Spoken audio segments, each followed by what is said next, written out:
Hello guys, how you all doing? It's been some time that I haven't come live.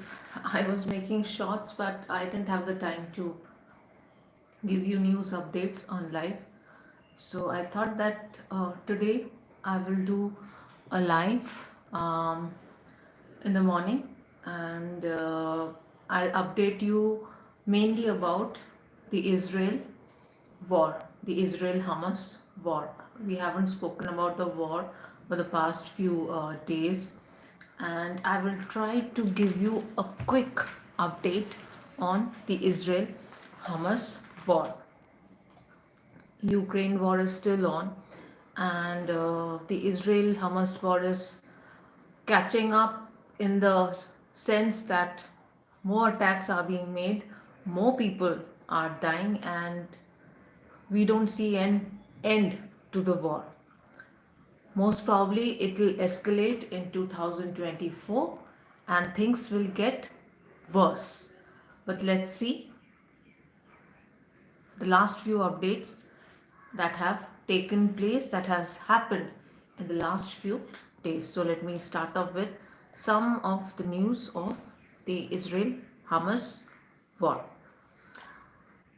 Tel Aviv protests call Tel Aviv protest calls for Netanyahu behind bars. Protesters at Habima Square in Tel Aviv, Israel on Saturday night held signs calling for Netanyahu to face corruption charges and for captives to be released. Meanwhile, family members of captives were among the crowd who gathered outside the Museum of Modern Art in a protest focused on the release of captives.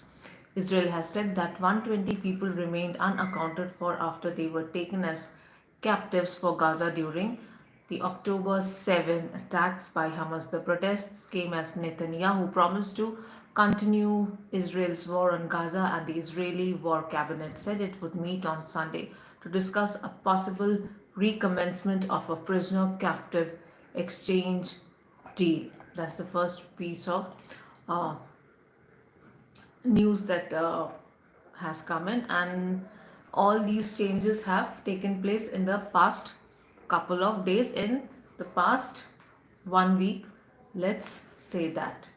So what's the next news article we have? Tailor uses bicycle part sewing machines to mend clothes in Rafah. Hassan Samidavla, a 45-year-old tailor displaced from the northern Gaza, is providing tailoring services in Rafah, Gaza, using a bicycle part sewing machine. Electricity has been completely cut off in Gaza since early October, so Davla, who is originally from the beach refugee camp near Gaza City, created a sewing machine that could run on bicycle power. In these pictures that were released all over social media, Davla, who's a tailor, can be seen mending clothes and taking measurements. So he has been mending clothes by the bicycle powered sewing machines for people who are in a situation to get these clothes stitched. Israeli raid on Nur Shams refugee camp in occupied West Bank still ongoing. It is absolutely an active and ongoing situation in Tul Karem in the north of the occupied West Bank. The Nur Shams refugee camp is about 2 kilometers east of the city of Tul Karem. Israel has blocked off the entrance of the refugee camp. They have surrounded a government hospital, the Tabet Hospital, and the Zakat Hospital inside. We have all seen armed confrontations taking place with what seems to be Palestinian youth inside the camp. There has been gunfire going on, so we are keeping an eye on this very active situation. This has been released by the hospital authorities. So the situation is quite bad, as we can see. Netanyahu says Gaza Egypt border zone must be in our hands.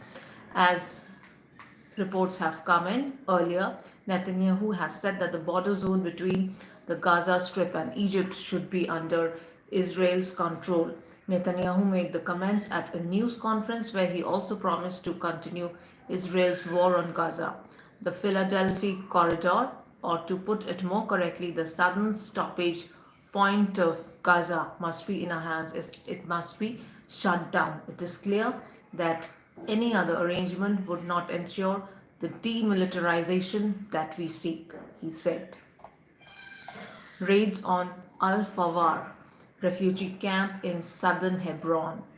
There have been raids on the Al Fawar refugee camp in southern Hebron, which includes many homes in this area. So, not only the refugee camp, but also many homes in the nearby areas of the refugee camp have been attacked, and many people have lost their lives. So, we see that in the past few days, the attacks on the refugee camps have increased. And in that process of killing people in the refugee camps, it's not just the people there who are dying, but people in and around those areas who are living in those regions. Their homes are also being attacked and they are also losing their lives.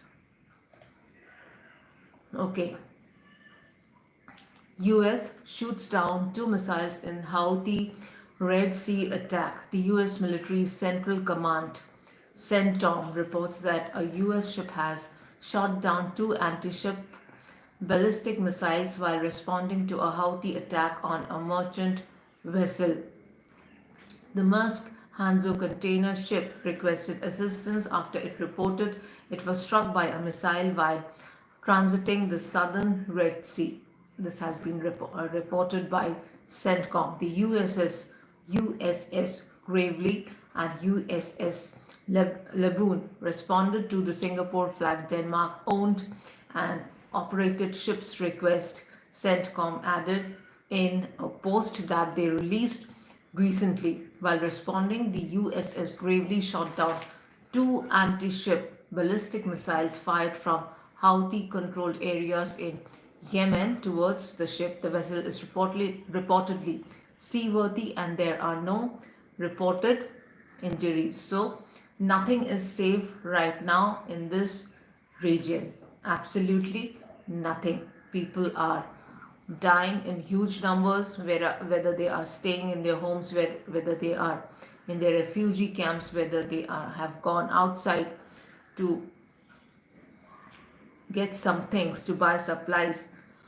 There is no surety who can be killed at any point of time, because civilians are also being attacked in this war. We have seen the same kind of strategy that Russia has applied on Ukraine. Initially, it was only the military camps, only the military facilities that Russia had targeted, but slowly they moved on to civilians. First, it was schools, hospitals, offices. Then they moved over to residences, and then they started attacking the civilians who were out on the street. There have been so many cases where civilians have been attacked and killed then and there in the Ukraine war. We also know about the torture chambers that were found in Mariupol, that were found in Kherson. We all know how many of them have been found. The mass graves that have been found in Kherson. Everyone is aware of that. So that kind of strategy is now being followed in the Israel war, the Israel-Gaza war. That kind of strategy is being followed.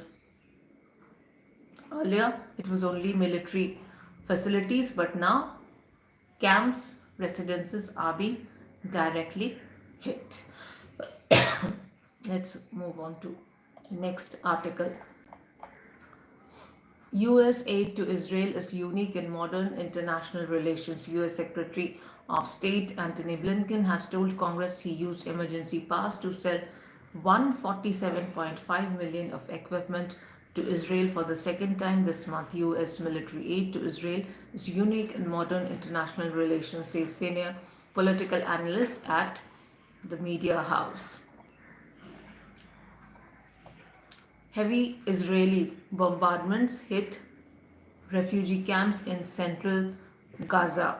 The UN humanitarian agency has released its update, and let's go through the key developments or the things that have taken place in the past few days. And this report has been released by the UN humanitarian agency. So what are those key developments?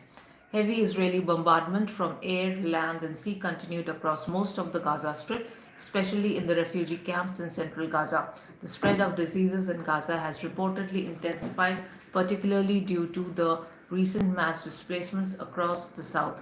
An air raid near the European hospital in Khan Yunis killed 5 people, the UN has said. The UN is now seeking authorization from Israel to import telecommunications equipment to create an independent communication system for humanitarian responders, or as Israel continues to block telecommunications across the Gaza Strip. So, these are the key developments that have taken place. Okay, moving on to the next. Israel broadcast threatening messages into radio hack broadcaster. The Palestine Public Broadcasting Corporation has strongly condemned Israel's reported hacking of the Voice of Palestine radio station. Israel broadcast threatening messages directly at the people of Gaza. I'm sorry, on the station's 100.1 FM frequency, the Broadcasting Authority has said in a statement. Israeli raid on Akbat Jaber refugee camp in West Bank. This is another attack that they have done.